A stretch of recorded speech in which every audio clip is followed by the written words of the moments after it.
Call Pakistan में आपको कहते हैं खुशामदीद। मैं हूं सादिया सैमसन। सबसे पहले आपको खबर देंगे इस्लामाबाद हाई कोर्ट के अहकामात की खिलाफ वर्जी करते हुए तहरीक इंसाफ की जानिब से विफाकी दारुलहुकूमत पर धावा बोलने के ऐलान के बाद हुकूमत हर हाल में कानून की अमलदारी यकीनी बनाने के लिए पुरअज़्म दिखाई देती है।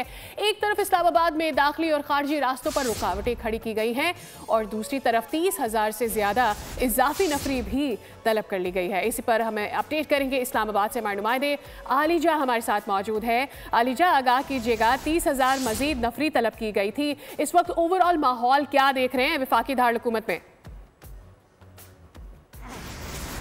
देखें, पाकिस्तान तहरीक इंसाफ की जानिब से 24 नवंबर को फ़ाइनल कॉल दी गई है और इस हवाले से इस्लामाबाद पुलिस ने इंतज़ामात मुकम्मल कर लिए हैं। गुज़िश्ता रात 27 टीमों की जानिब से इस्लामाबाद के मुख्तलिफ़ इलाकों में सर्च ऑपरेशन भी किया गया है।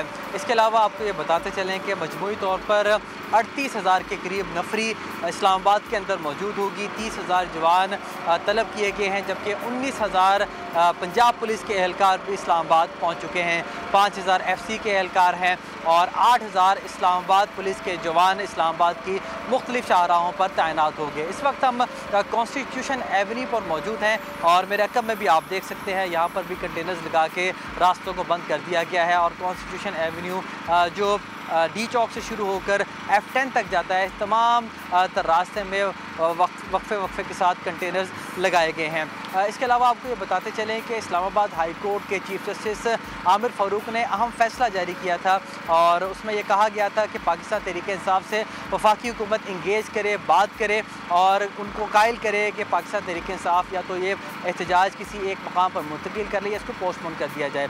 और इस हवाले से अगर ये एहतजाज करने पर मुसर रहते हैं, इसरार रहते हैं, तो पीसफुल असम्बली एक्ट के तहत शहर इक़्तिदार में और ख़ास तौर पर रेड जोन की हदूद में एहतजाज करने की इजाज़त नहीं होगी। हाल को बरकरार रखने के लिए क्या इक़दाम किए जा रहे हैं? आलिजा हमारे नुमाइंदे हमें इस्लामाबाद से अपडेट करें, तो बहुत शुक्रिया आपने बताया।